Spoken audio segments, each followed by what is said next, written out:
Prólogo, Damasco, 1986. La habitación no tiene ventanas. 3 metros por 4. Paredes de hormigón desnudo. Una silla de madera en el centro, atornillada al suelo. El aire huele a humedad, a metal oxidado, a miedo destilado durante décadas. En algún lugar sobre estas paredes, en las calles de Damasco que hierven bajo el sol de agosto, la vida continúa con su ritmo normal. Mercados repletos. Niños jugando fútbol en callejones estrechos. El llamado a la oración resonando desde minaretes antiguos. Pero aquí abajo, en el tercer sótano del edificio de inteligencia militar sirio conocido como Al-Fara, el tiempo funciona de manera diferente. El hombre sentado en la silla lleva 4 días sin dormir. Sus manos están atadas con cables de plástico que han dejado surcos profundos en la piel de sus muñecas. No lo han torturado físicamente todavía. No ha sido necesario. El agotamiento psicológico es una herramienta más refinada. Más silenciosa. Más efectiva. Sus interrogadores rotan cada 6 horas. Siempre 2. Nunca los mismos. Preguntas que se repiten en bucles infinitos, formuladas desde ángulos ligeramente diferentes, buscando inconsistencias microscópicas en sus respuestas. Están entrenados para detectar el temblor casi imperceptible en la voz cuando un hombre miente. La dilatación pupilar. El sudor que aparece en el labio superior exactamente 2 segundos antes de que alguien intente reconstruir una mentira que está a punto de colapsar. El hombre en la silla se llama Youssef Khalil, aunque ese nombre es solo una de las muchas capas de identidad que ha construido durante los últimos 18 meses. En su documentación oficial siria, es un ingeniero civil graduado de la Universidad de Alepo en 1979. Tiene 32 años. Está casado. Su esposa, Laila, trabaja como profesora de literatura francesa en una escuela secundaria del distrito Almacé. No tienen hijos todavía, aunque la familia de ella presiona constantemente sobre el tema. Estos son los hechos que conoce la Mujabaraat, el aparato de inteligencia sirio. Son hechos verdaderos. Documentados. Verificables. Youssef Khalil existe en todos los registros oficiales. Pagó impuestos el año pasado. Tiene una cuenta bancaria en el Banco Central de Siria. Su apartamento en el tercer piso de un edificio de la calle Al-Jalaa contiene fotografías familiares, libros de ingeniería civil con anotaciones en los márgenes, facturas de electricidad de los últimos 8 meses. Todo es real. Todo es mentira. Porque el hombre sentado en esa silla, el hombre que ha pasado 18 meses construyendo meticulosamente la vida de Youssef Khalil, no es sirio. Nació en Haifa en 1954. Su verdadero nombre es Ari Feldman. Es agente operativo de la División de Operaciones Especiales del Mossad, el Instituto para la Inteligencia y Operaciones Especiales del Estado de Israel. Y en este momento, mientras 3 pisos sobre su cabeza los analistas de la Mujabaraat revisan cada detalle de su vida fabricada buscando la grieta que revelará su verdadera naturaleza, Ari sabe con certeza absoluta que no hay plan de extracción. No hay equipo de rescate esperando más allá de la frontera libanesa. No hay operación diplomática en marcha. No hay negociación secreta entre gobiernos. El Mossad no negocia por agentes capturados en territorio hostil. Esta es una regla no escrita, pero universalmente comprendida. Si te capturan en terreno enemigo, especialmente en Siria, eres un activo perdido. Un nombre que desaparecerá de los archivos operativos. Una fotografía que será archivada en una carpeta de color gris marcada con la palabra hebrea para concluido. Ari lo sabía cuando aceptó la misión. Lo firmó. Literalmente. Un documento de 2 páginas en una sala sin ventanas en el cuartel general del Mossad en Tel Aviv. Reconocimiento de riesgo extremo. Ausencia de garantías de rescate. Posibilidad de ejecución sumaria si la operación se comprometía. Firmó sin dudarlo. Pero ahora, en este sótano que huele a desesperación acumulada durante décadas, con el sabor a cobre de su propia sangre en la boca porque se ha mordido el interior de la mejilla para mantenerse despierto, Ari Feldman comprende la diferencia entre conocer un hecho de manera abstracta y experimentarlo como realidad física. Va a morir aquí. La única pregunta es cuánto tardará. ¿Y qué dirá antes de que suceda? Arriba, en las calles de Damasco, la vida continúa. Los mercados. Los niños. El llamado a la oración. Aquí abajo, El tiempo se ha detenido completamente. 18 meses antes. Enero de 1985. La sala de conferencias en el cuarto piso del edificio conocido simplemente como La Casa, el cuartel general del Mossad en el distrito Gilot de Tel Aviv, no aparece en ningún plano arquitectónico oficial. Técnicamente, según los registros municipales, este piso no existe. El edificio tiene 3 plantas. Cualquiera que consulte los documentos de construcción presentados en 1968 encontrará exactamente eso: 3 niveles de oficinas gubernamentales estándar dedicadas a tareas administrativas del Ministerio de Asuntos Exteriores. El cuarto piso, donde se planifican las operaciones que no pueden existir oficialmente, está protegido por 6 capas de seguridad. 3 físicas. 3 electrónicas. La sala de conferencias en sí es una caja Faraday, ninguna señal electromagnética puede entrar o salir. Las paredes contienen una malla de cobre entretejida con el hormigón. El aire se filtra a través de un sistema cerrado que garantiza que ninguna partícula transportada por el viento exterior pueda contaminar el espacio. 7 personas están sentadas alrededor de una mesa de madera oscura.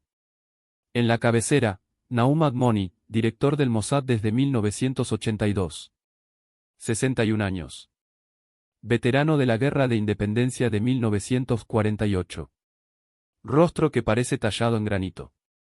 Manos que permanecen perfectamente quietas incluso cuando habla de muerte. Ha autorizado personalmente 43 asesinatos selectivos durante su mandato. Esta cifra es clasificada, pero conocida por todos en la sala. A su derecha, Rachel Libnat, jefa de la División de Operaciones Especiales. 47 años. Primera mujer en alcanzar este rango en la historia del Mossad. Comenzó como analista de SIGINT en 1963, cuando la inteligencia de señales todavía significaba cintas magnéticas y osciloscopios. Entiende el mundo árabe con una profundidad que provoca incomodidad, habla árabe con 3 dialectos regionales diferentes, ha leído el Corán en su totalidad 6 veces, puede recitar poesía de Al-Mutanabbi de memoria. Frente a ella, David Kimche, subdirector de operaciones. 58 años. Nacido en Londres, criado en Jerusalén. Su padre era un rabino reformista que creía que el sionismo y el humanismo no eran contradictorios. David heredó la primera convicción. Abandonó la segunda durante la Guerra de los 6 días en 1967, cuando vio lo que las guerras realmente hacen a los hombres. El resto de la mesa está ocupado por especialistas, un psicólogo operativo, un analista de seguridad siria, un técnico de documentación falsa, y un hombre cuya especialidad oficial es simplemente logística, aunque todos en la sala saben que esta palabra es un eufemismo educado para eliminación de obstáculos permanentes. En el centro de la mesa, proyectada desde un retroproyector que zumba suavemente, hay una fotografía ampliada. El hombre en la imagen tiene aproximadamente 45 años. Rostro cuadrado. Bigote espeso. Ojos que miran directamente a la cámara con la confianza tranquila de alguien acostumbrado a ser obedecido sin cuestionamiento. Lleva el uniforme de coronel del ejército árabe sirio, división de inteligencia militar. Su nombre, coronel Rashid al-Amawi. Rachel Libnat habla primero. Su voz es baja, modulada, del tipo que hace que las personas se inclinen hacia adelante para escuchar mejor. El coronel al-Amawi dirige la sección de contraespionaje del aparato de inteligencia sirio que se enfoca específicamente en operaciones israelíes. Durante los últimos 14 meses, su departamento ha identificado y neutralizado 3 de nuestras redes de recopilación en Damasco. 18 activos locales han sido arrestados. 7 ejecutados. 4 están en las instalaciones de Al-Fara, bajo interrogatorio intensivo. 3 desaparecidos, presumiblemente muertos. Hace una pausa. Nadie habla. El retroproyector zumba. Al-Amawi no es simplemente competente. Es excepcional. Estudió inteligencia en la Academia Militar Frunze de Moscú entre 1967 y 1970. Entrenamiento directo con el GRU. Los soviéticos lo consideran uno de sus estudiantes más exitosos. Su metodología combina técnicas clásicas de contraespionaje soviético con un conocimiento profundo de cómo operamos nosotros específicamente. Desliza otra transparencia. Un organigrama. Líneas que conectan cajas. Nombres en árabe con traducciones al hebreo debajo. Tiene acceso directo al alto mando militar sirio. Reporta únicamente al general Hikmat al-Siabi, jefe del Estado Mayor. Esto lo coloca dentro del círculo más interno de la arquitectura de seguridad del régimen de Assad. Conoce la ubicación de todos los sitios de armamento químico. Tiene conocimiento completo de los acuerdos de defensa con la Unión Soviética. Posee información detallada sobre las capacidades de los sistemas de defensa aérea SA-5 y SA-6 desplegados en el Valle de Bekaa. David Kimche interrumpe. ¿Qué tan actualizada es esta fotografía? 3 meses. Tomada durante una ceremonia militar en Damasco. Fuente, satélite estadounidense, compartido a través de canales de enlace. Kimche asiente. Perfil psicológico. Rachel distribuye carpetas de Manila. Cada una contiene 30 páginas. El análisis psicológico está en la sección 3. Personalidad tipo A clásica. Orientado al control. Meticuloso hasta el punto de la obsesión. No delega tareas críticas. Revisa personalmente todos los informes de inteligencia que involucran seguridad nacional. Trabaja 16 horas diarias. Duerme 5 horas por noche, divididas en 2 segmentos, 3 horas después de la medianoche, 2 horas antes del amanecer. El psicólogo operativo levanta la mirada de su carpeta. Vulnerabilidades familiares. Casado. Una esposa, Fátima. 42 años. Madre de sus 3 hijos, todos varones. Edades, 18, 15, 11. La relación matrimonial es estable pero funcional. No hay evidencia de afecto emocional profundo. Es un matrimonio de conveniencia social. Amantes. Ninguna evidencia. Al-Amawi es devoto musulmán sunita. Asiste a la mezquita Al-Nofara todos los viernes. No bebe alcohol. No frecuenta espacios de entretenimiento nocturno. Naum Admoni, que ha permanecido en silencio, finalmente habla. Su voz suena como grava siendo triturada bajo ruedas de tanque. Entonces tenemos a un hombre sin vicios explotables. Sin debilidades financieras. Sin crisis matrimoniales. Sin hábitos que podamos usar para manipulación o chantaje. Un oficial de inteligencia soviéticamente entrenado que está desmantelando sistemáticamente nuestra capacidad operativa en Siria. Silencio. ¿Cuál es el objetivo? Rachel responde. Extracción. Queremos sacarlo de Siria. Vivo. La palabra flota en el aire como humo. Kimche suelta una risa breve, sin humor. Extracción. De un coronel de contrainteligencia sirio que probablemente tiene protección de seguridad las 24 horas, cuya rutina diaria involucra moverse entre las instalaciones militares más fuertemente vigiladas de Damasco. Sí. ¿Por qué no simplemente eliminarlo? Es Admoni quien responde. Porque un coronel muerto no puede responder preguntas. Un coronel vivo puede decirnos exactamente qué saben los sirios sobre nuestras operaciones. Puede identificar qué activos han sido comprometidos pero aún no arrestados. Puede revelarnos la estructura completa de su aparato de contraespionaje. Puede darnos años de inteligencia sobre capacidades militares sirias. Hace una pausa. Un cadáver es una declaración. Un prisionero es una biblioteca. Rachel continúa. Además, hay un factor político. Si Al-Amawi desaparece misteriosamente, los sirios asumirán que fue asesinato o secuestro. Se convertirá en un mártir interno. Su departamento se fortalecerá. Si podemos hacer que parezca que desertó voluntariamente, que abandonó Siria por razones personales, el impacto psicológico en el aparato de inteligencia sirio será devastador. Crearemos paranoia. Desconfianza. Revisiones de seguridad internas que paralizarán sus operaciones durante meses. El analista de seguridad siria levanta la mano. ¿Cómo planean hacerlo desertar? Todos sus vínculos están en Siria. Su familia. Su carrera. Su estatus social. No tiene razón para abandonar nada. Rachel sonríe. Es una sonrisa que no alcanza sus ojos. No tiene razón todavía. Vamos a darle una. Febrero de 1985. El apartamento en el tercer piso del edificio en la calle Al-Jalá en Damasco no fue elegido al azar. Cada detalle fue calculado con la precisión de un teorema matemático. La ubicación, distrito residencial de clase media. No suficientemente próspero como para atraer atención. No suficientemente pobre como para generar sospecha. Una zona donde viven profesionales jóvenes, familias pequeñas, funcionarios gubernamentales de rango medio. Exactamente el tipo de lugar donde un ingeniero civil de 32 años y su esposa profesora establecerían su vida. El edificio mismo, construido en 1978. Hormigón y ladrillo. 6 pisos. 18 apartamentos. Lo suficientemente nuevo como para tener fontanería decente. Lo suficientemente viejo como para tener historia. Otros residentes incluyen un dentista, 2 maestros de escuela, un contador, un oficial de bajo rango del Ministerio de Agricultura. El apartamento, 75 metros cuadrados. 2 dormitorios. Sala de estar. Cocina pequeña. Un balcón que da a la calle, lo suficientemente ancho para 2 sillas de plástico y una planta en maceta que nunca recibe suficiente luz solar para prosperar realmente.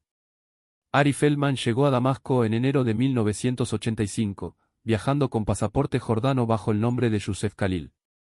Su historia de cobertura había sido construida durante 8 meses por un equipo de especialistas en el departamento de documentación del Mossad conocido como SOMET.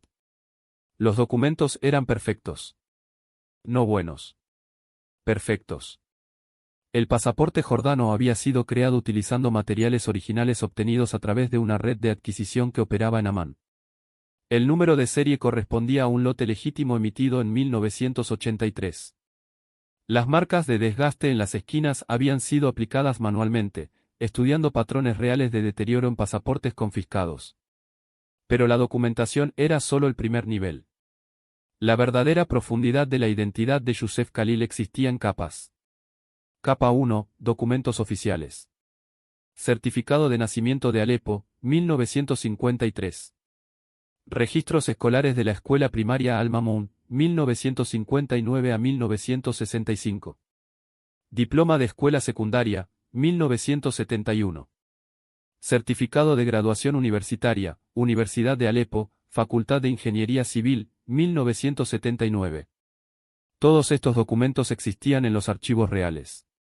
Habían sido insertados años antes por una operación de penetración a largo plazo que el Mossad mantenía dentro del sistema burocrático sirio. Funcionarios menores. Empleados administrativos.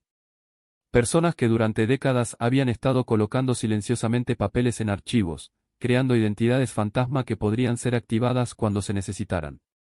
Youssef Khalil había existido en papel desde 1953. 32 años de existencia burocrática.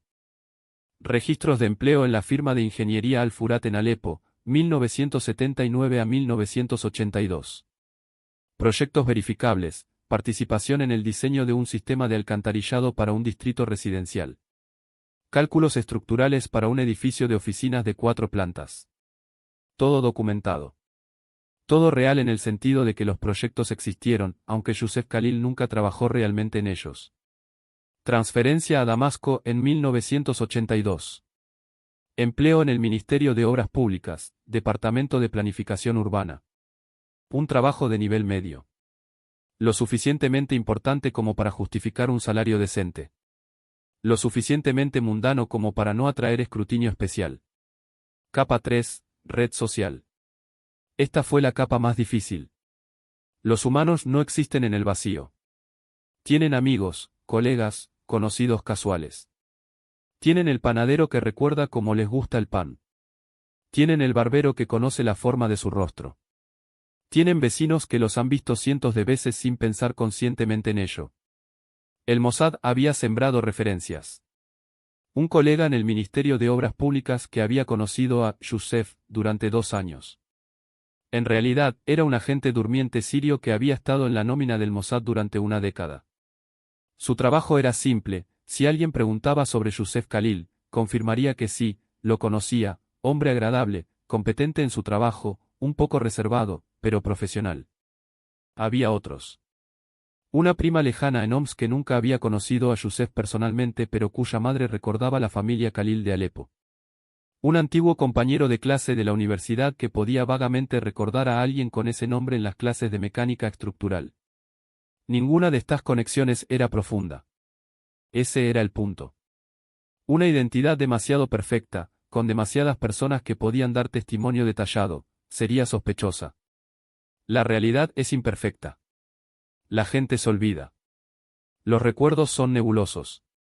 Alguien que, tal vez, recuerda a Youssef de hace años es infinitamente más creíble que alguien que puede recitar su biografía completa. Capa 4, la esposa. Laila. Aquí es donde la operación alcanzaba su complejidad máxima. Laila no era un agente del Mossad. Era siria. Genuinamente siria. Nacida en Damasco en 1956. Profesora de literatura francesa en la escuela secundaria Al-Jalaa para niñas. Nunca había salido de Siria. No tenía idea de que su esposo era israelí. Laila creía completamente que estaba casada con Youssef Khalil, ingeniero civil, hombre tranquilo y trabajador que la había conocido a través de un amigo común en 1983. Ese amigo común era un agente del Mossad. El cortejo había sido cuidadoso. Lento. Youssef era tímido, explicaba el amigo. Había estado enfocado en su carrera. Ahora, a los 30, estaba listo para establecerse. Laila era exactamente el tipo de mujer que necesitaba, educada, estable, de buena familia. Se conocieron en un café. Conversaciones que se extendieron durante semanas. Youssef era atento pero no invasivo. Culto pero no pretencioso. Escuchaba cuando ella hablaba de Balzac y Flaubert. Compartía anécdotas suaves sobre su trabajo. Era, en todos los sentidos, perfectamente ordinario. La propuesta de matrimonio llegó después de 5 meses. Apropiadamente formal. Conoció a los padres de ella. La familia de él en Alepo estaba demasiado lejos para asistir a la boda, explicó, pero enviaron bendiciones y un regalo modesto. Se casaron en una ceremonia civil simple en abril de 1984. Laila nunca sospechó. ¿Por qué lo haría? Su esposo era exactamente quien decía ser. Iba a trabajar todas las mañanas. Regresaba todas las noches. Pagaba las facturas. Era educado con sus padres. No bebía en exceso. No apostaba. No la golpeaba. En el contexto de muchos matrimonios en Damasco, era un esposo excepcional. No sabía que cada conversación que tenían era monitoreada por Ari Feldman para asegurar la consistencia. No sabía que su esposo memorizaba cada detalle de su vida para incorporarlo en su identidad de cobertura. No sabía que el hombre con quien compartía cama podía matarla con sus manos en 4 segundos si la situación lo requería. Para Ari, Laila era la pieza más dolorosa de la operación. Ella era inocente. Completamente inocente. Y estaba siendo utilizada como un elemento de decoración humana en una identidad fabricada. Pero la operación requería autenticidad. Y nada dice, hombre establecido, confiable, normal, como un matrimonio estable. Así que Ari Feldman se convertía en Youssef Khalil cada mañana. Besaba a su esposa en la mejilla. Tomaba café turco con 2 terrones de azúcar. Caminaba a la parada de autobús. Viajaba al Ministerio de Obras Públicas donde tenía un escritorio real, con documentos reales, trabajando en proyectos reales de planificación urbana que realmente eran bastante aburridos. Y esperaba. Porque la operación no era sobre Youssef Khalil. Era sobre cómo Youssef Khalil conocería al coronel Rashid Al-Amawi. Mayo de 1985. El problema central de la ingeniería de contacto es este, cómo hacer que 2 personas se encuentren de una manera que parezca completamente natural. La respuesta simple, no se puede. No cuando una de esas personas es un coronel de contrainteligencia paranoico que ha sido entrenado por los soviéticos para detectar patrones anómalos en su entorno social.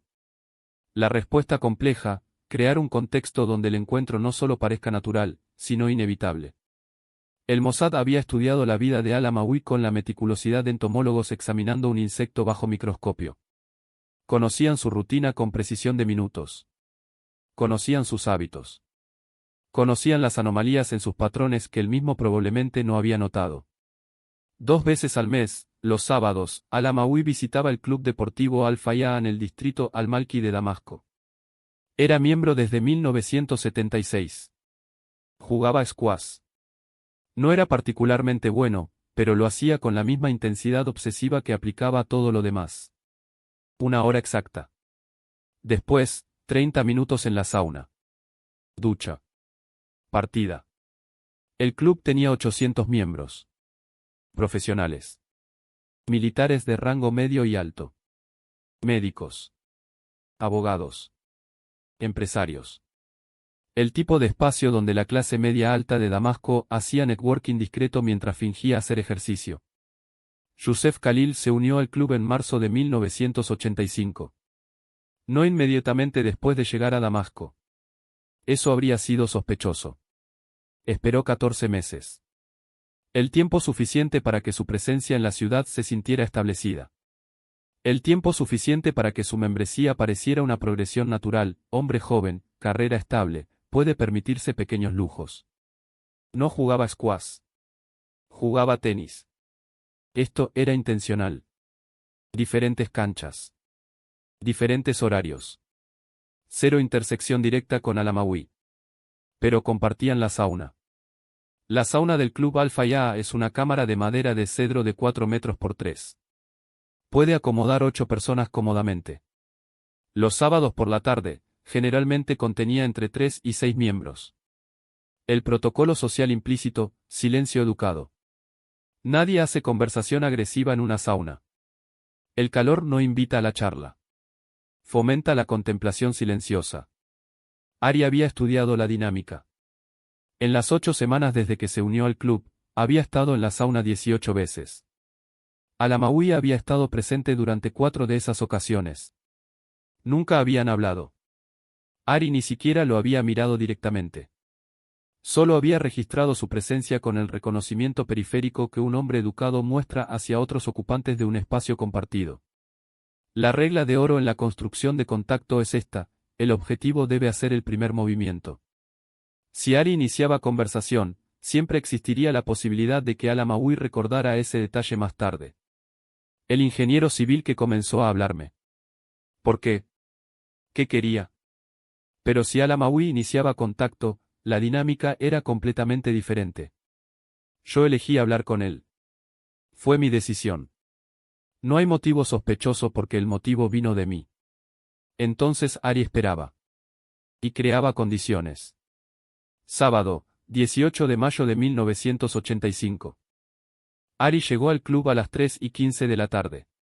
Jugó tenis durante 50 minutos con un compañero regular, un dentista llamado Samir que había conocido durante su segunda visita al club. Perdió en sets consecutivos. Esto también era intencional. Ganar constantemente atrae atención. La mediocridad es invisible. A las 4:45 de la tarde entró a la sauna. 2 hombres ya estaban allí. Ninguno era Al-Amawi. Ari tomó una toalla, se sentó en el banco superior, cerró los ojos, controló su respiración. El calor presionaba contra su piel como una entidad física. 110 grados Fahrenheit. La madera exudaba aroma a resina. Vapor siseante cuando alguien echaba agua sobre las rocas calientes. A las 5:03 de la tarde, Al-Amawi entró. Ari no abrió los ojos. Escuchó la puerta, el sonido distintivo de alguien ajustando su toalla, el peso distribuyéndose sobre el banco de madera. Respiración pesada después del ejercicio. Al-Amawi había jugado squash duro. 15 minutos pasaron en silencio.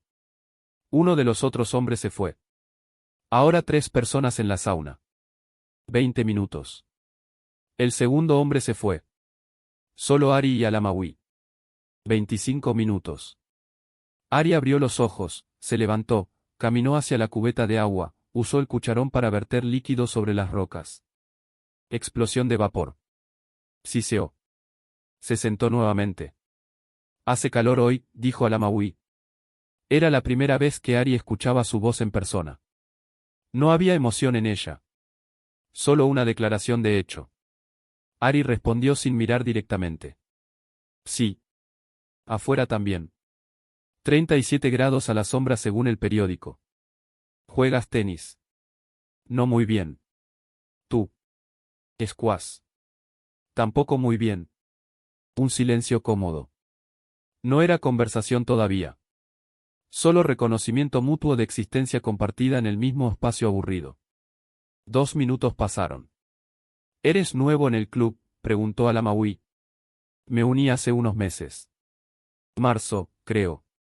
¿Vives cerca? Al-Jalaa. Tú. Al-Malki. Otro silencio. Información intercambiada en fragmentos pequeños, como se hace entre extraños educados. ¿A qué te dedicas?, preguntó Al-Amawi. Y aquí estaba. El momento donde la identidad de cobertura tenía que funcionar sin fisuras. Ingeniería civil. Trabajo en el Ministerio de Obras Públicas. Planificación urbana, principalmente. Alcantarillado, calles, cosas aburridas. Ari sonrió ligeramente. ¿Y tú? Militar. Un hecho declarado con el tipo de finitud que no invita elaboración. Ari asintió. No presionó. No mostró curiosidad excesiva. Solo aceptó la información con la indiferencia educada que un civil mostraría hacia un oficial militar genérico. Damasco estaba llena de oficiales militares. No eran especialmente interesantes a menos que estuvieran causando problemas. Otros 5 minutos pasaron.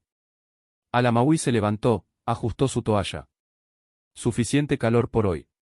Sí. Buen fin de semana. Igualmente. Salió. La conversación completa había durado menos de 3 minutos. Intercambiaron quizás 100 palabras. No habían discutido nada significativo. No habían establecido ninguna conexión personal. Pero el contacto inicial estaba completo. Al-Amawi ahora conocía la existencia de Youssef Khalil. Un ingeniero civil. Miembro del club. Jugador de tenis mediocre. Alguien lo suficientemente aburrido como para ser olvidable. Exactamente la impresión que Ari quería crear. Junio-agosto de 1985. La confianza no es un evento. Es un proceso. Los humanos confían cuando se construyen patrones consistentes que confirman expectativas. Cuando alguien se comporta de manera predecible durante periodos prolongados, el cerebro categoriza a esa persona como segura. No necesariamente importante. No necesariamente cercana. Solo, segura. Conocida. Parte del paisaje mental normal. Esto es lo que Ari estaba construyendo. Durante las siguientes 12 semanas, se encontró con Al-Amawi en la sauna del club exactamente 9 veces. No cada sábado. Eso habría sido demasiado regular. Demasiado predecible en su predicción. En cambio, un patrón aleatorio que no era realmente aleatorio, aparecía aproximadamente 2 veces al mes, coincidiendo con las visitas de Al-Amawi con la frecuencia suficiente para ser reconocible, pero no tanto como para parecer deliberado. Sus conversaciones permanecían superficiales. Clima. Tráfico. Calidad del servicio en el club. Quejas suaves sobre el trabajo sin nunca entrar en detalles específicos. El tipo de charla que hombres adultos hacen cuando comparten un espacio pero no tienen ningún interés real en la vida del otro. Julio. Un sábado, después de la sauna, Al-Amawi mencionó que su auto estaba en el taller. El sistema de enfriamiento. Sobrecalentamiento crónico. Ari respondió que él también había tenido problemas con el enfriamiento en su Peugeot 504. Un mecánico en el distrito Al-Saalan había resuelto el problema instalando un termostato de repuesto de mejor calidad. Los franceses, explicó con una sonrisa irónica, hacían hermosos autos que se rompían constantemente. Al-Amawi rió. Fue una risa breve, pero genuina. ¿Verdad?, dijo. Todo lo francés es hermoso y poco confiable. Los autos, las mujeres, las promesas. Era el primer momento de camaradería real. Un chiste compartido. Pequeño. Insignificante. Pero un ladrillo más en la construcción de familiaridad. Agosto. Ari comenzó a notar algo interesante sobre Al-Amawi. A pesar de ser un oficial de alto rango, parecía solo. No aislado. Solo. Había una calidad en la forma en que hablaba que sugería a alguien con muy pocas personas con las que podía tener conversaciones normales. Cuando eres un coronel de contrainteligencia, todos a tu alrededor o están bajo tu mando, o son posibles amenazas. No hay término medio. No hay espacio para amistad casual. En la sauna, con Youssef el aburrido ingeniero civil, Al-Amawi podía simplemente existir. No tenía que estar en. No tenía que evaluar amenazas. No tenía que calibrar cada palabra para jerarquía militar o seguridad operacional. Podía quejarse sobre el tráfico como un ser humano normal. Ari reconoció esto y comenzó a calibrar sus interacciones hacia ese espacio. No se presentaba como alguien interesante. Se presentaba como alguien seguro. Predecible. Tranquilo. El tipo de persona con la que puedes sentarte en silencio sin sentir la necesidad de llenar cada pausa con palabras. A finales de agosto, habían establecido un patrón: si ambos estaban en la sauna al mismo tiempo, generalmente conversaban. 5, tal vez 10 minutos. Nunca más.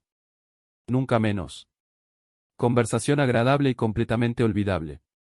Desde el punto de vista de Al-Amawi, había conocido a un hombre tranquilo en el club. Un ingeniero. No especialmente interesante. No especialmente importante. Solo otra cara familiar en el paisaje de su vida rutinaria. Exactamente lo que Ari necesitaba que pensara.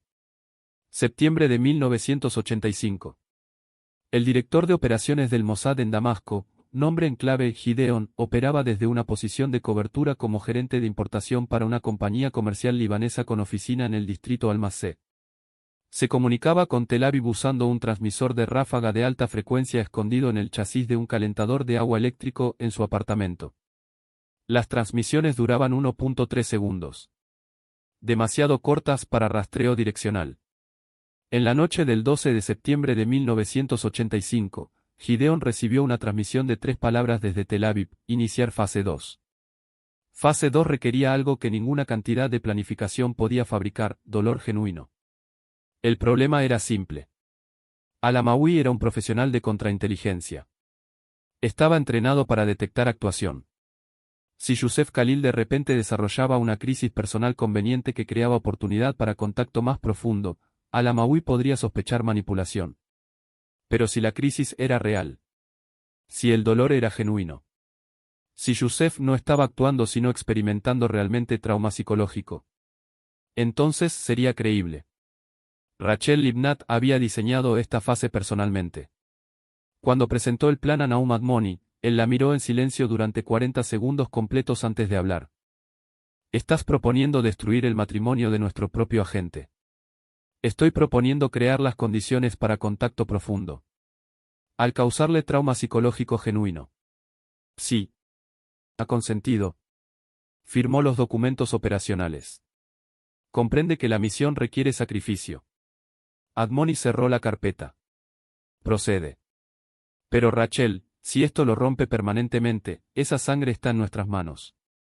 Toda la sangre está en nuestras manos, Naum. Esa es la naturaleza del trabajo. La operación requería 3 elementos. Elemento 1, un hombre. Su nombre era Farid. 35 años. Profesor de historia en la Universidad de Damasco. Alto. Razonablemente atractivo. Educado en la Sorbona. Hablaba francés con fluidez. También era un agente durmiente del Mossad, aunque agente era una palabra generosa. Farid trabajaba principalmente como activo de información de bajo nivel. Reportaba sobre sentimientos políticos entre la facultad universitaria. Notaba que estudiantes mostraban inclinaciones hacia ideología islamista radical. Proporcionaba contexto cultural. Nunca había hecho nada que requiriera valentía particular. Hasta ahora. Elemento 2, una vulnerabilidad. Laila, la esposa de Ari, enseñaba literatura francesa. Farid enseñaba historia. Ambos trabajaban en el sector educativo. Ambos tenían educación universitaria. Ambos amaban las discusiones intelectuales. Y Laila estaba sola. No físicamente. Vivía con su esposo. Pero Youssef Khalil trabajaba largas horas. Era atento pero distante. Educado pero no apasionado. Proporcionaba estabilidad pero no excitación. Después de 18 meses de matrimonio, Laila había comenzado a sentir algo que muchas mujeres en matrimonios perfectamente funcionales eventualmente sienten: la pregunta silenciosa de si esto era todo lo que la vida ofrecía. Elemento 3, oportunidad. Una conferencia académica. Literatura francesa y pensamiento árabe moderno. 3 días. Universidad de Damasco. Septiembre 20 a 22. Laila asistió porque era relevante para su enseñanza. Farid asistió porque el Mossad le ordenó hacerlo. En el segundo día, durante un panel de discusión sobre el existencialismo de Camus y su relación con el absurdo político árabe, Layla hizo una pregunta inteligente sobre la traducción de conceptos filosóficos entre idiomas. Farid respondió. Su respuesta era igualmente inteligente. Después del panel, hablaron durante 20 minutos. Literatura. Filosofía. Los desafíos de enseñar humanidades en una sociedad cada vez más técnica. Él era encantador. Atento. Reía de sus bromas. La hacía sentir inteligente.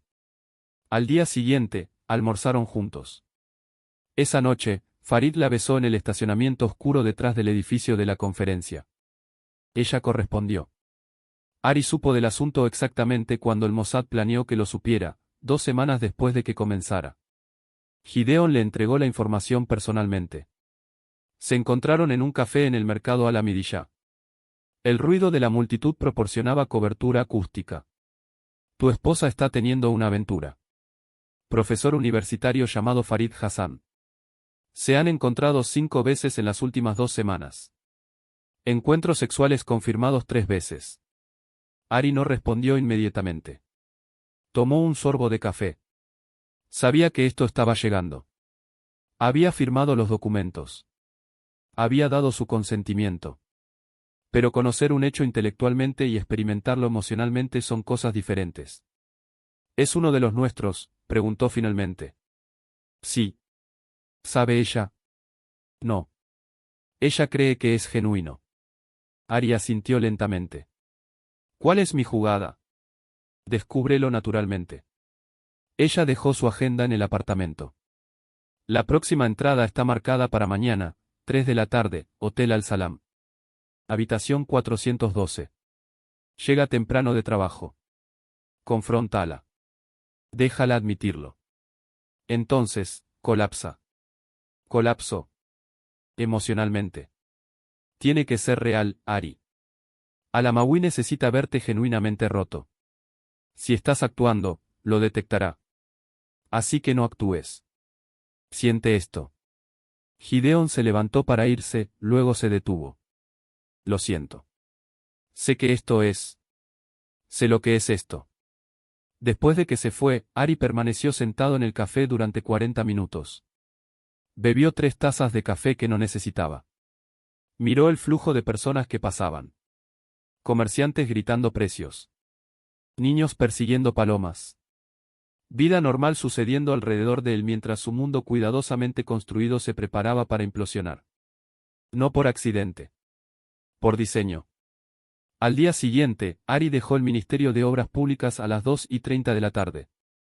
Le dijo a su supervisor que no se sentía bien. Dolor de cabeza. Necesitaba irse temprano. Llegó a su apartamento a las 2:45 de la tarde.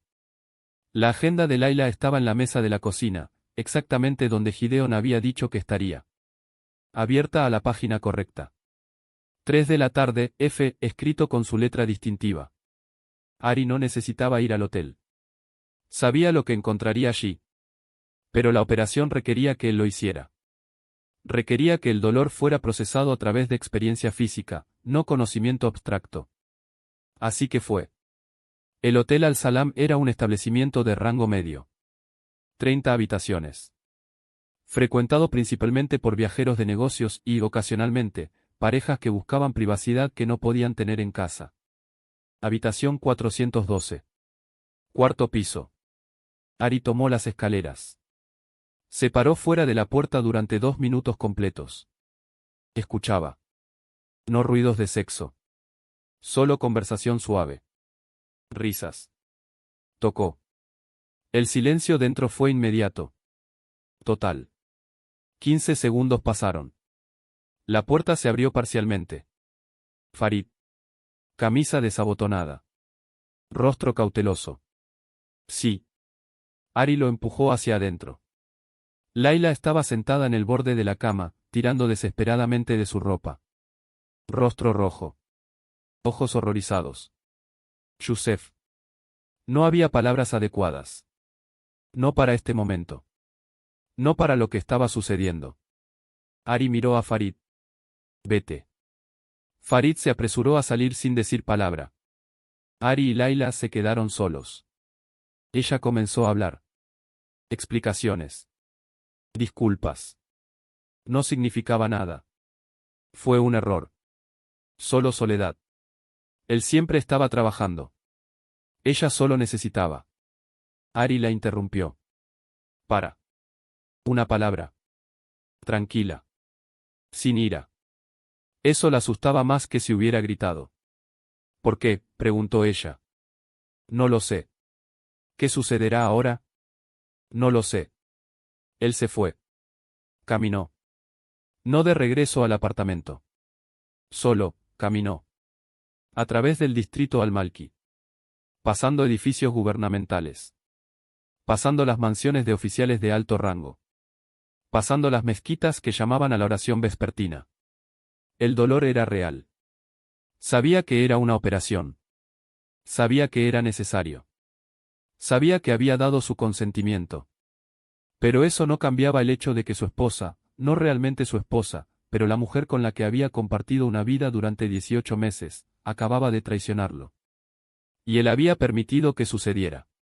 Más que permitido. Había orquestado las condiciones para que fuera posible. El Mossad había convertido su matrimonio en una operación de inteligencia. Y ahora estaba roto. ¿Cómo se suponía que debía estar? Sábado, 28 de septiembre de 1985.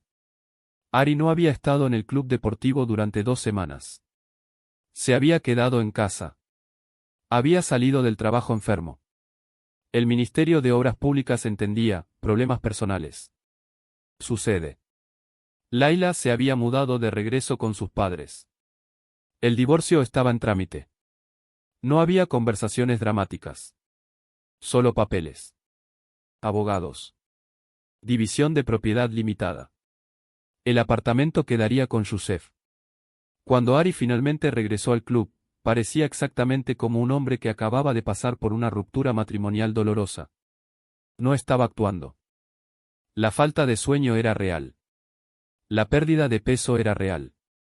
El tipo particular de fatiga que viene de trauma emocional sostenido era completamente real. Jugó tenis mal. Peor de lo habitual. Errores de principiante. Su compañero de juego habitual, Samir el dentista, preguntó si estaba bien.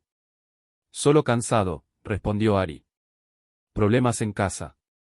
Después del tenis, fue a la sauna. Alamawi ya estaba allí. Reconocimiento mutuo. Un asentimiento educado. Silencio. 5 minutos pasaron. No te he visto en un tiempo, dijo Alamawi. He estado ocupado. ¿Trabajo? No. Personal. Otro silencio. Alamawi no presionó. Era un hombre que entendía límites. Pero después de 3 minutos más, habló de nuevo. Pareces cansado. Era una observación simple. Declarada objetivamente. Sin curiosidad invasiva. Solo un hombre notando que otro hombre se veía exhausto. Algo en el tono de Alamawi, esa cualidad particular de alguien que ha visto suficiente sufrimiento humano para reconocerlo sin necesidad de explicación, rompió la reserva cuidadosa de Ari. Mi esposa tuvo una aventura, dijo. No estaba planeado. No estaba ensayado. Solo, salió. Alamawi no respondió inmediatamente. Dejó que la declaración se asentara en el aire caliente. Lo siento, dijo finalmente. Y sonaba genuino. Fue mi culpa. Trabajaba demasiado. No estaba presente. Me lo busqué. Eso no es verdad. La infidelidad es una elección. Ella eligió. No tú. Era lo correcto que decir. No condescendiente. No paternalista. Solo verdad declaradas simplemente. Ari asintió. Supongo. ¿Se acabó? Sí. Ella se mudó. Divorcio en proceso. Niños. No. Gracias a Dios. Alamawi hizo un sonido de acuerdo. Eso hace las cosas más simples al menos. Permanecieron sentados en silencio durante varios minutos más. No era un silencio incómodo. Era el tipo de silencio que existe entre hombres que han reconocido mutuamente que la vida puede ser dolorosamente difícil y que no hay palabras adecuadas para ello. Cuando salieron de la sauna, Al-Amawi hizo algo que nunca había hecho antes. Extendió su mano. Rashid Al-Amawi. Ari la estrechó. Yusef Khalil. Si alguna vez necesitas conversar, Yusef, generalmente estoy aquí los sábados. Gracias. Fue una interacción pequeña. 30 segundos. Pero marcó un cambio fundamental. Ya no eran simplemente conocidos que compartían un espacio. Habían intercambiado nombres. Habían reconocido vulnerabilidad mutua. Habían comenzado el lento proceso de convertirse en algo que podría, eventualmente, parecerse a la amistad. Exactamente según el plan. Octubre, diciembre de 1985. Durante las siguientes 12 semanas, Ari y Al-Amawi desarrollaron lo que cualquier observador externo habría llamado amistad genuina. Se encontraban en el club casi todos los sábados. Después del ejercicio, sauna. Después de la sauna, a veces café en el área del salón del club. Conversaciones que se expandieron gradualmente desde el reconocimiento superficial hasta intercambio genuino. Al-Amawi nunca discutía su trabajo. Ari tampoco preguntaba. Eso era parte de lo que hacía que la dinámica funcionara, no había curiosidad invasiva. Solo dos hombres hablando de vida, familia, las pequeñas frustraciones de existir en el mundo. Octubre. Al-Amawi mencionó que su hijo mayor estaba teniendo dificultades en la escuela. No académicamente. Socialmente. El niño era brillante pero torpe. No encajaba bien con sus compañeros. Ari compartió una historia de su propia infancia. Como él también había sido torpe. Como había aprendido eventualmente que ser diferente no era una debilidad. La historia era verdad. Ari Feldman realmente había sido un niño torpe en Haifa. Pero la contextualizó dentro de la narrativa de Yusef Khalil, cambiando detalles de ubicación, ajustando el marco cultural, manteniendo la verdad emocional mientras alteraba los hechos específicos. Al-Amawi escuchó. Hizo preguntas reflexivas. Pareció genuinamente agradecido por la perspectiva. Noviembre. Ari mencionó que estaba considerando mudarse a un apartamento más pequeño. El lugar en Al-Jalaa tenía demasiados recuerdos de su matrimonio fallido. Quería empezar fresco. Al-Amawi conocía a alguien en el sector de bienes raíces. Podría hacer algunas preguntas. Conseguir buenos precios. Ari agradeció la oferta pero declinó educadamente. Todavía no estaba listo para mudarse. Tal vez en la primavera. Este intercambio fue importante. Estableció que Ari no estaba buscando favores. No estaba usando la amistad para ventaja práctica. Esto tranquilizó cualquier instinto de contrainteligencia subconsciente que Al-Amawi podría haber tenido. Diciembre. Primera semana del mes. Temperatura inusualmente fría para Damasco. Lluvia persistente. En la sauna, Al-Amawi hizo una observación casual.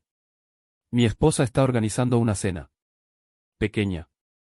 Solo algunas parejas. Amigos. Este sábado. Pausa. Normalmente no invito a conocidos del club. Pero has estado pasando por un momento difícil. El ambiente podría ser bueno. Conversación. Comida decente. Nada formal. Ari sintió el momento cristalizarse. Esta era la invitación que la operación había estado construyendo hacia durante 11 meses. No sé, respondió cuidadosamente. No quiero ser el tipo soltero deprimido en tu cena. Al-Amawi rió. Honestamente, probablemente serás el menos deprimido allí. La mitad de los invitados son oficiales militares quejándose de presupuestos. Serás un alivio. ¿Estás seguro? No quiero imponer. Estoy seguro. Este sábado. 7 en punto. Te enviaré la dirección. Intercambiaron números de teléfono. Era la primera vez que habían establecido contacto fuera del club. 2 días después, Ari recibió una llamada. La voz de Al-Amawi. Yusef. La dirección, calle Al-Nasr, número 47, distrito Al-Malki. ¿Tienes cómo llegar? Sí. Gracias. Bien. Hasta el sábado. Después de que terminó la llamada, Ari permaneció sentado en su apartamento durante varios minutos. 11 meses de operación. Cientos de horas de actuación cuidadosa. Un matrimonio destruido. Trauma psicológico genuino. Todo convergiendo hacia este momento. Una invitación a cenar. Simple. Ordinaria. La cosa más normal del mundo. Y el punto de pivote crítico de toda la operación. Porque una vez dentro de la casa de Al-Amawi, una vez que hubiera conocido a su esposa, a sus hijos, una vez que Ari se convirtiera en parte de su círculo social privado, el resto del plan podría proceder. Sábado, 14 de diciembre de 1985. La casa de Al-Amawi era exactamente lo que Ari había esperado basándose en meses de vigilancia remota y análisis de inteligencia. 2 pisos. Arquitectura siria tradicional, patio central, fuente pequeña, habitaciones dispuestas alrededor de ese espacio íntimo. No ostentosa, pero claramente la residencia de un oficial militar de alto rango. Ubicación, Distrito Al-Malki, donde vivían los rangos superiores del establecimiento de seguridad del régimen. Ari llegó exactamente a las 7:05 de la tarde. No a tiempo exacto. Eso habría parecido demasiado formal. No tarde. Eso habría sido irrespetuoso. 5 minutos de retraso educado. Llevaba una botella de vino francés. Bordeaux. No demasiado caro. No barato. El tipo de regalo que un ingeniero civil de clase media traería a una cena. Al-Amawi abrió la puerta personalmente. Youssef. Adelante. La casa estaba cálida. Olía a comida cocinándose. Especias. Cordero. Pan recién horneado. Sonidos de conversación venían del salón. Mi esposa, Fátima, dijo Al-Amawi, presentando a una mujer de 40 y tantos años. Rostro amable. Ojos que evaluaban a los invitados con la eficiencia tranquila de alguien acostumbrada a recibir. Encantada de conocerla, dijo Ari, inclinándose respetuosamente. Bienvenido. Rashid ha mencionado que frecuenta el club. Sí. Su esposo ha sido muy amable. Un abogado que trabajaba en el departamento legal del Estado Mayor con su esposa. Todos profesionales. Todos conectados al aparato militar o gubernamental. Todos parte de la misma clase social, la élite técnica que mantenía funcionando la maquinaria del Estado basista. La cena fue formal pero no rígida. Conversación fluyendo entre temas, política regional, cuidadosamente evitando controversia, economía, quejas sobre inflación, educación, preocupaciones sobre la calidad de las escuelas, cultura, discusión sobre una nueva película egipcia que estaba causando controversia. Ari participaba cuando era apropiado. Se mantenía en silencio cuando era apropiado. Nunca dominaba la conversación. Nunca desaparecía completamente. El equilibrio perfecto de invitado educado. En un momento, el mayor del ejército preguntó sobre su trabajo. Planificación urbana en el Ministerio de Obras Públicas. Principalmente alcantarillado y sistemas de agua. No glamoroso, pero alguien tiene que asegurar que la ciudad no se inunde cada vez que llueve. Risas educadas. Reconocimiento de que el trabajo importante a menudo es aburrido. Durante el postre, baklava, café turco, Fátima preguntó sobre su situación familiar. Rashid mencionó que recientemente se divorció. Sí. Hace unos meses. Lo siento. Debe ser difícil. Lo es. Pero la vida continúa. Ella sintió con simpatía. No presionó. Era una mujer que entendía límites. La velada terminó alrededor de las 10:30 de la noche. Los invitados se despidieron. Gracias por la hospitalidad. La comida estuvo deliciosa. Debemos hacer esto de nuevo pronto. En la puerta, Al-Amawi caminó con Ari hasta su auto. Gracias por venir. Sé que las cenas pueden ser torpes cuando acabas de pasar por una separación. No fue torpe. Fue agradable. Tu esposa es excelente anfitriona. Lo es. Ella mencionó que deberíamos invitarte de nuevo. Tal vez algo más pequeño. Solo nosotros. Me gustaría eso. Se estrecharon las manos. Ari condujo de regreso a su apartamento. Una vez dentro, con las puertas cerradas y las cortinas corridas, sacó un pequeño dispositivo del bolsillo de su chaqueta. Un grabador de audio del tamaño de una caja de fósforos. Había estado grabando toda la noche. No para inteligencia. El Mossad ya conocía todo sobre Al-Amawi. Estaba grabando para algo más importante: patrones de habla, estructura familiar, dinámica social. El tipo de información que necesitaría para las siguientes fases de la operación. Pero más allá de eso, algo más había sucedido esta noche. Al-Amawi había invitado a Yusef Khalil a su hogar. Había presentado a su esposa. Había integrado a Ari en su círculo social privado. En el mundo de la contrainteligencia, esto significaba algo específico: confianza. No confianza completa. Eso vendría más tarde. Pero confianza suficiente para cruzar el umbral. Y una vez que cruzas un umbral, es mucho más fácil seguir avanzando hacia adentro. Enero-marzo de 1986. Durante los siguientes 3 meses, Ari se convirtió en un visitante regular en la casa de Al-Amawi. No frecuente. Aproximadamente una vez cada 2 semanas. Cenas pequeñas. Conversaciones sobre café. Una vez, un partido de ajedrez que duró 3 horas y que Al-Amawi ganó decisivamente. La relación evolucionó de conocidos a algo más cercano. Todavía no amigos íntimos. Pero amigos genuinos. El tipo de amistad que hombres de mediana edad desarrollan, basada en respeto mutuo, conversación tranquila, ausencia de drama. Ari conoció a los 3 hijos de Al-Amawi. El mayor, Ahmed, 18 años, estaba por entrar a la academia militar. El del medio, Khalil, 15, era el niño torpe que Al-Amawi había mencionado. El menor, Samir, 11, era brillante y ruidoso y constantemente hacía preguntas sobre ingeniería porque le fascinaban los edificios. Ari les prestaba atención. No demasiada. No de manera que pareciera inapropiada. Solo el nivel de atención que un invitado educado mostraría hacia los hijos de un amigo. Esto era importante. Los niños recuerdan a los adultos que los tratan como personas reales en lugar de accesorios molestos. Al prestar atención genuina a los hijos de Al-Amawi, Ari estaba construyendo otra capa de confianza. Febrero. Un sábado por la tarde. Después del club. Café en la casa de Al-Amawi. Fátima mencionó casualmente que la hija de su hermana se iba a casar en abril.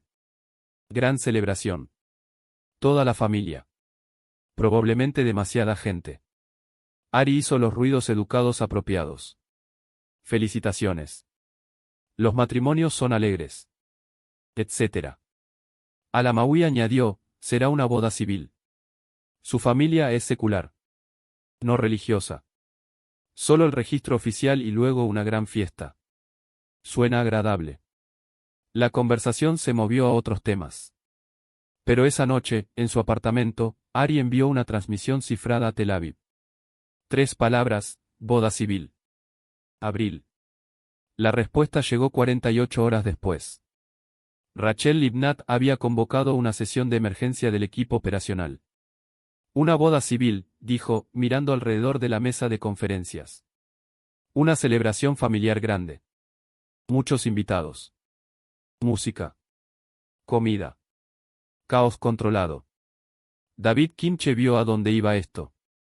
¿Estás sugiriendo? Estoy sugiriendo que una boda es el vector perfecto. Al-Amawi estará fuera de su entorno normal. Lejos de su seguridad habitual. Rodeado de familia, no de colegas militares. Relajado. Distraído. Pero Ari no está invitado. Es amigo de Al-Amawi, no de la familia de la novia. Rachel sonrió. Todavía no está invitado. Marzo. Ari comenzó a mencionar casualmente que se sentía solo. No de manera dramática. Solo observaciones tranquilas. Los fines de semana eran largos cuando vivía solo. El apartamento estaba demasiado silencioso. Al-Amawi era receptivo. Había pasado por esto él mismo durante su servicio militar cuando estaba estacionado lejos de su familia. Entendía la soledad. Una tarde, Ari mencionó que nunca había asistido a una boda civil. Crecí en un entorno más tradicional. Bodas religiosas. Mezquitas. Imanes. Nunca he visto una ceremonia civil. Al-Amawi parecía levemente sorprendido. ¿De verdad? ¿De verdad? Supongo que es solo una firma de documentos. No. Eso, y generalmente una gran celebración después. Más grande que las bodas religiosas, a veces, porque la familia no tiene que preocuparse por segregación de géneros o restricciones de alcohol. Interesante. Ari dejó que el tema muriera naturalmente. No presionó. No sugirió nada. Pero la semilla estaba plantada. 2 semanas después, Al-Amawi lo mencionó de nuevo. Esa boda que mencionó Fátima. La sobrina. Es en 3 semanas. Oh. Sí. Sí. He estado pensando. Dijiste que nunca habías ido a una boda civil. Esto será grande. Tradicional en el sentido cultural, pero secular. Si te interesa, quiero decir, probablemente sería aburrido para ti. Mucha familia. No conoces a nadie. Ari esperó exactamente 3 segundos. No muy rápido. No muy lento. Suena interesante realmente. Pero no quiero imponer en un evento familiar. No estarías imponiendo. Habrá 200 invitados.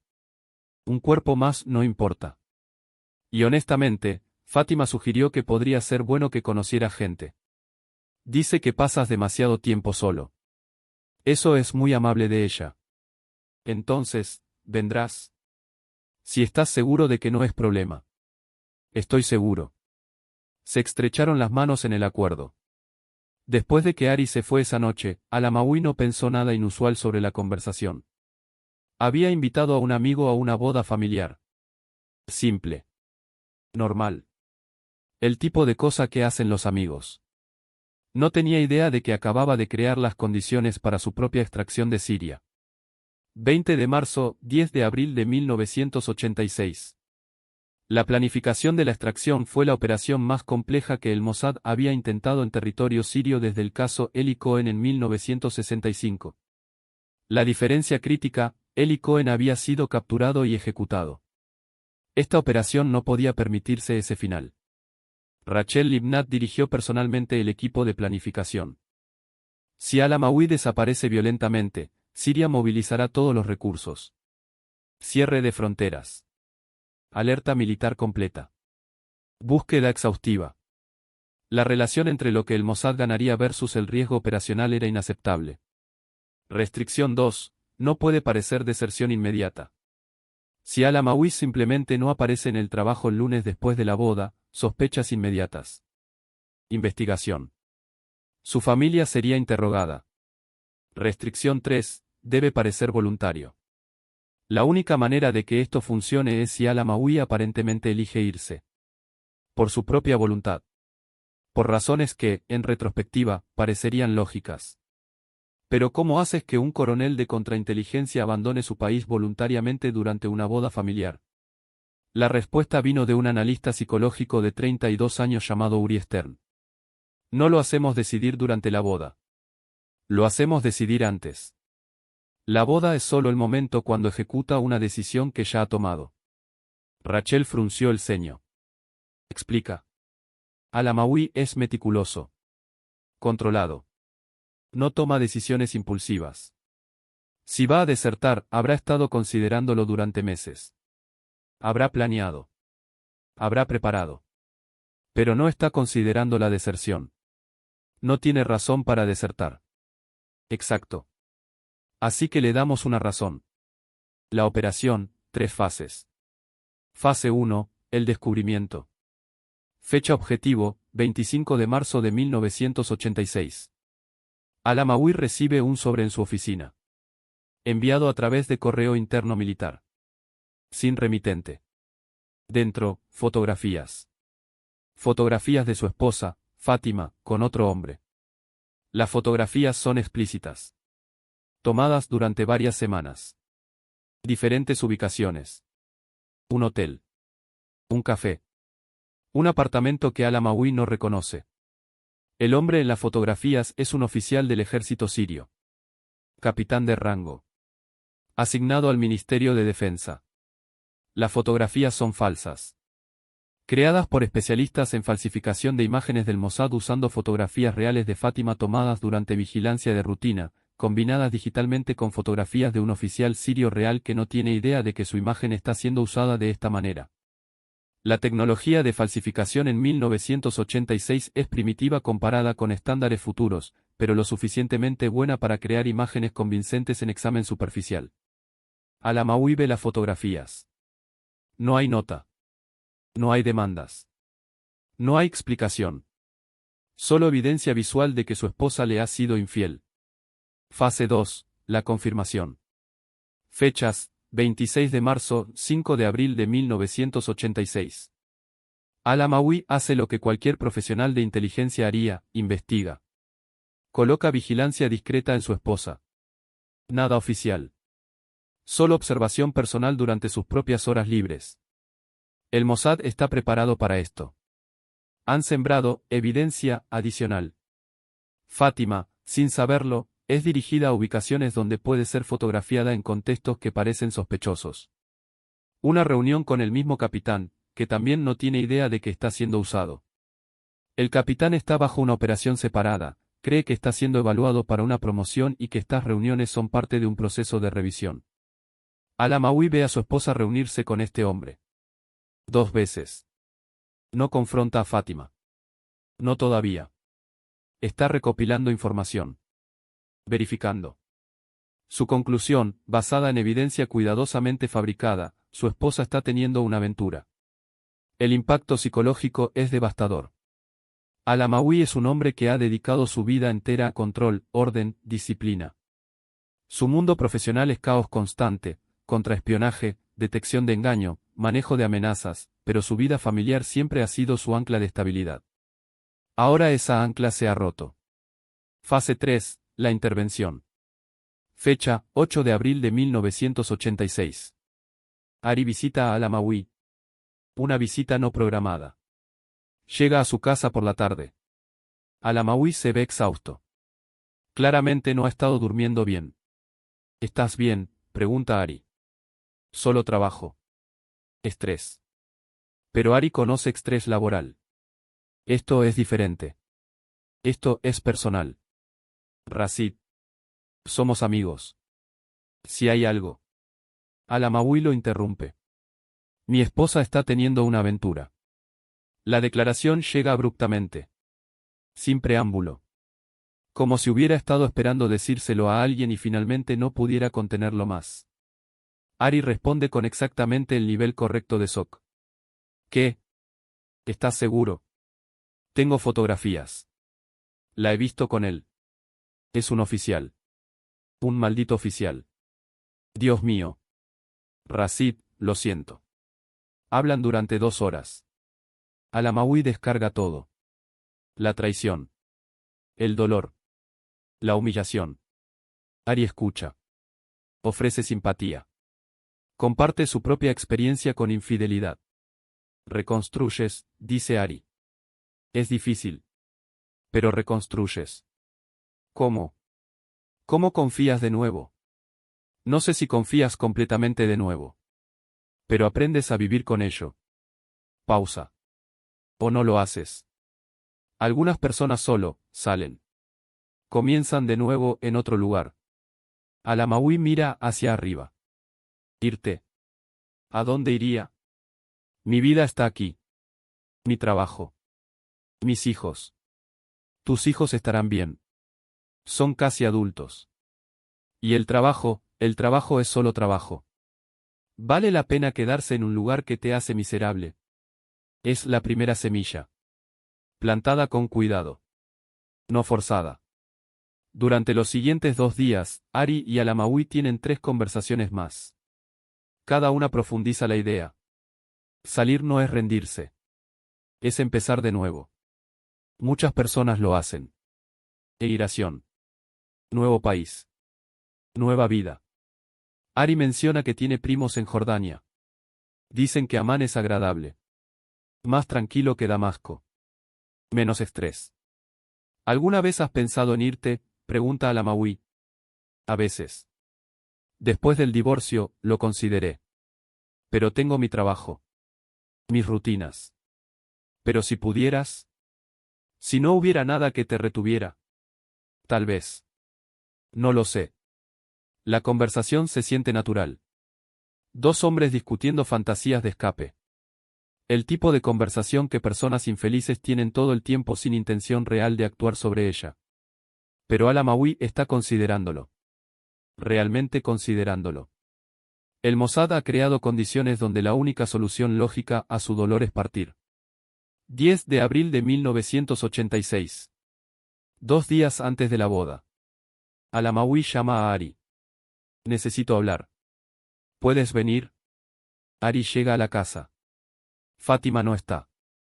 Los niños están en la escuela. Al-Amawi se ve como alguien que ha tomado una decisión terrible y necesita confirmación de que no está loco. He decidido irme, dice. ¿Irte? De Siria. De este matrimonio. De todo. Ari deja que el silencio se asiente. ¿Cuándo? Después de la boda. Este fin de semana. Fátima y los niños irán. Yo les diré que tengo un compromiso de trabajo. En cambio, conduciré a la frontera. ¿A dónde irás? No lo sé. Tal vez Jordania. Tal vez Líbano. Solo, lejos. Rashid, esto es serio. Si desertas tu posición militar. No lo llames deserción. Lo llamo dejar un trabajo. El ejército sirio no verá la diferencia. No me importa. Ari estudia su rostro. El hombre es genuino. Realmente ha decidido irse. Fase 3 está completa. Ari envía una transmisión final a Tel Aviv. Objetivo confirma intención de salir. Fecha, 13 de abril. Postboda. Prepararé filtración. La respuesta es inmediata. Confirmado. Equipo en posición. Proceda según protocolo. 13 de abril de 1986. El salón de eventos Al-Masdeh estaba ubicado en el distrito Al-Muhajirin de Damasco. 2 pisos. Capacidad para 300 personas. Frecuentemente utilizado para bodas, celebraciones corporativas, ocasionalmente eventos gubernamentales menores. Ella no sabía. No sabía que su esposo estaba planeando desaparecer en aproximadamente 4 horas. Ari se acercó a la mesa. Al-Amawi se levantó, estrecharon las manos. Yusef. Te conseguimos un asiento. Mesa 7, allá. Indicó con la mano hacia el otro lado del salón. Gracias. Felicitaciones a la familia. Gracias. Disfruta la comida. Es buena. Intercambio breve.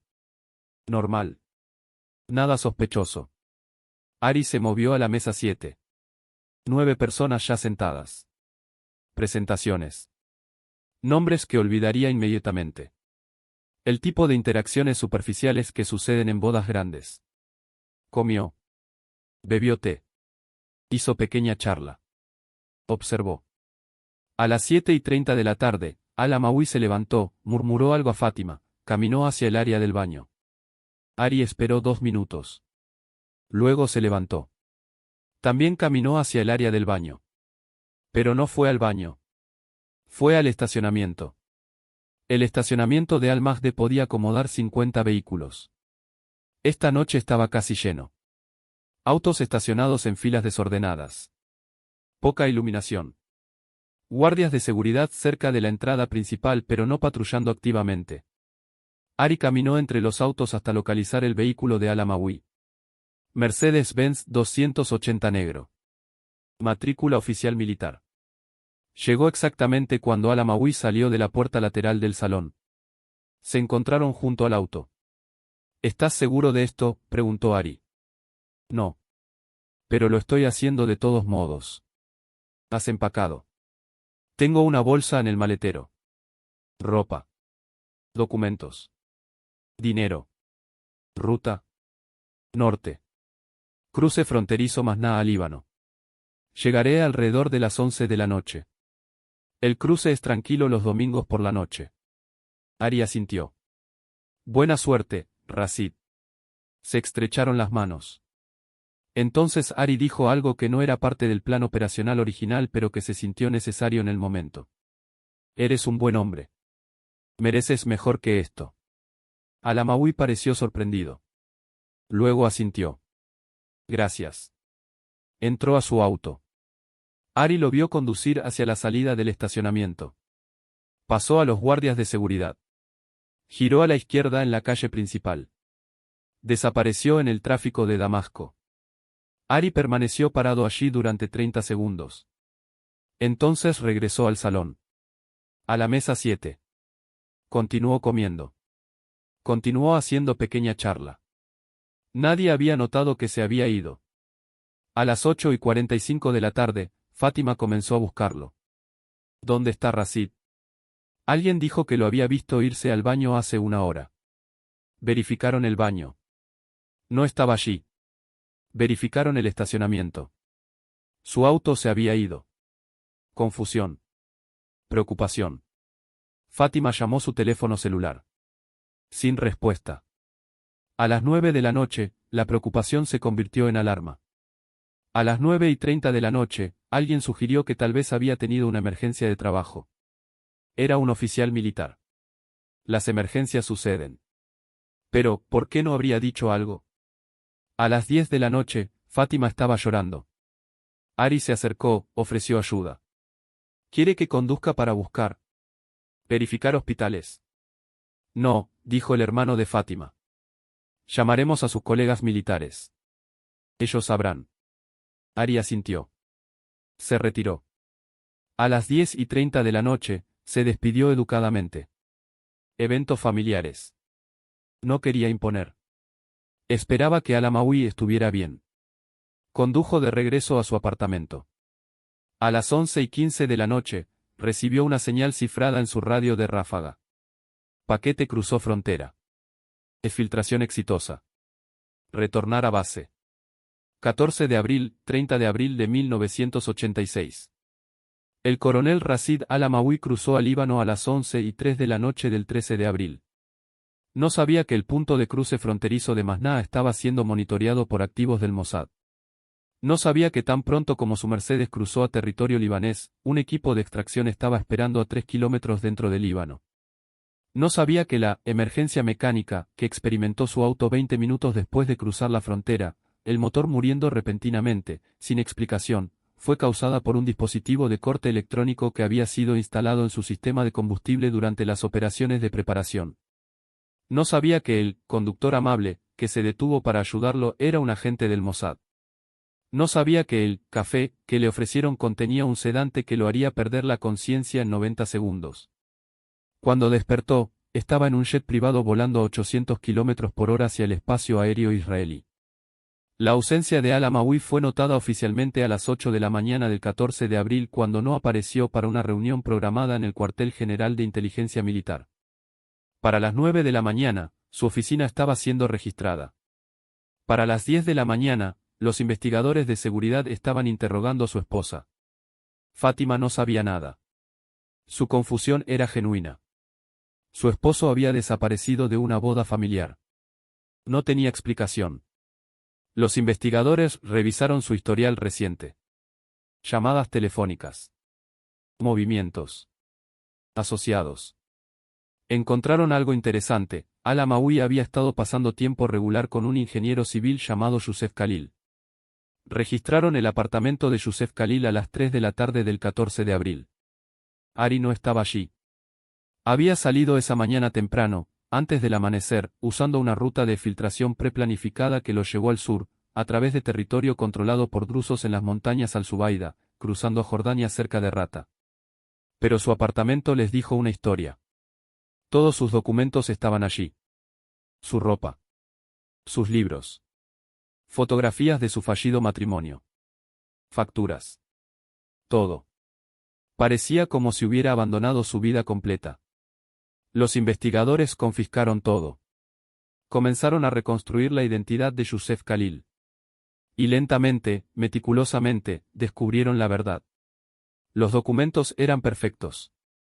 Pero cuando investigaron profundamente, cuando rastrearon cada conexión, verificaron cada historia, interrogaron a cada persona que había conocido a Youssef Khalil, encontraron vacíos. Pequeños. Casi imperceptibles. Pero allí. El colega en el Ministerio de Obras Públicas que había confirmado conocer a Youssef desapareció. Nunca regresó al trabajo. La prima en Homs cuya madre supuestamente recordaba a la familia Khalil fue interrogada. Su historia comenzó a colapsar bajo presión. El excompañero de clase de la universidad no pudo, bajo interrogatorio intensivo, recordar ningún detalle específico sobre Youssef. Para el 20 de abril, la inteligencia siria había alcanzado una conclusión. Youssef Khalil era un agente israelí.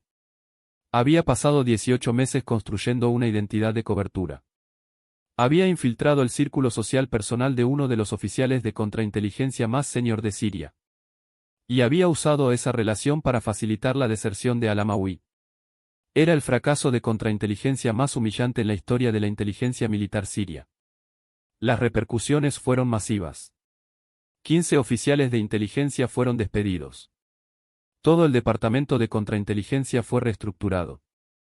Las revisiones de seguridad se intensificaron en todos los niveles. Y la búsqueda de Youssef Khalil/Ari Feldman se convirtió en la prioridad operacional número 1. Pero Ari ya estaba en Tel Aviv. Y el coronel al-Amawi estaba en una instalación de interrogatorio segura, siendo debriefado por especialistas del Mossad. Mayo de 1986, presente. El coronel Rashid al-Amawi nunca regresó a Siria. Pasó 6 meses en interrogatorio de debriefing. Proporcionó detalles exhaustivos sobre operaciones de contrainteligencia sirias. Identificó docenas de activos comprometidos. Reveló estructuras operacionales completas. Su información resultó en el rescate de 4 agentes israelíes que estaban a punto de ser arrestados en Damasco. Permitió la reconstrucción de redes de recopilación que habían sido desmanteladas. Proporcionó inteligencia crítica sobre capacidades militares sirias que afectó la planificación estratégica israelí durante años.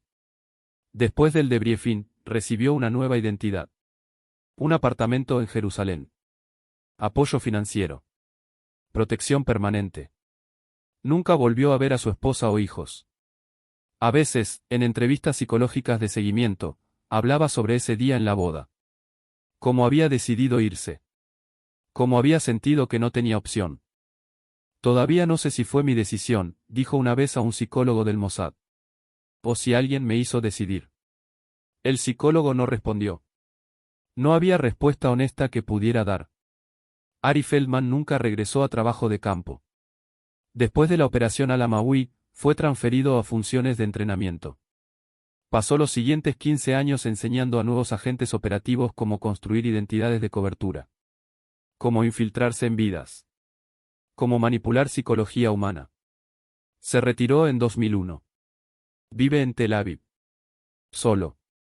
Nunca se casó.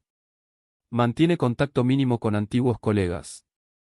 En ocasiones raras, cuando estudiantes de inteligencia preguntan sobre sus operaciones más exitosas, menciona el caso al-Amawi. ¿Cómo lo hizo?, le preguntan. ¿Cómo convence a alguien de traicionar todo lo que conoce?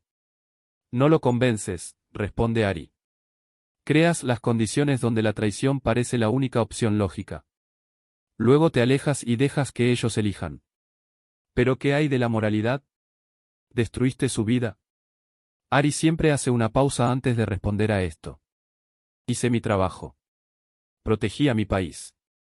Si eso requería destruir la vida de un hombre, entonces eso es lo que requería. Pausa. Pero no duermo bien. La operación conocida como Alianza Rota permanece clasificada en archivos del Mossad. Oficialmente, no sucedió. El coronel Rashid al-Amawi oficialmente desertó voluntariamente por razones personales. Youssef Khalil oficialmente nunca existió. La verdad, como siempre en el mundo de la inteligencia, está enterrada bajo capas de negación plausible. Pero ocasionalmente, en conferencias de inteligencia cerradas, cuando se discute psicología operativa, instructores mencionan el caso de la boda.